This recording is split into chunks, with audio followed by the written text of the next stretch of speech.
Hi hello guys, welcome back to my channel. இன்றைக்கி நம்ம காடை வளர்ப்பில் டே 4 பார்க்க போகிறோம்.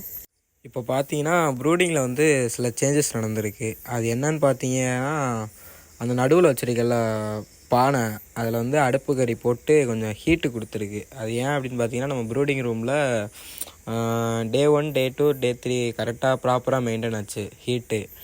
இப்போ வந்து ஹீட்டு குறைஞ்சிருக்கு. அப்படிங்கிறப்ப மார்ட்டாலிட்டி ஆகாமல் இருக்கிறதுக்காக அடுப்பு கறி போட்டு நம்ம கொஞ்சம் ஹீட் ஏற்றி வச்சுருக்கோம். காடைகளுக்கு பொதுவாகவே முதல் 7 நாள் வந்து 37 டிகிரி செல்சியஸு, அப்படி இல்லைன்னா 95 டிகிரி ஃபேரன்ஹீட் இருக்கணும். காடைகளுக்கு வந்து மார்ட்டாலிட்டி ஆகாமல் இருக்கிறதுக்கு இந்த வெப்பம் கண்டிப்பாக கொடுத்தே ஆகணும்.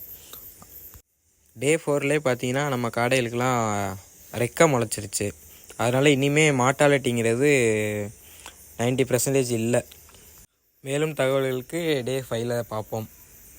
நம்ம சேனலை வந்து லைக் பண்ணிக்கங்க, கமெண்ட் பண்ணுங்கள், ஷேர் பண்ணுங்கள், சப்ஸ்கிரைப் பண்ணிக்கங்க. Bye friends.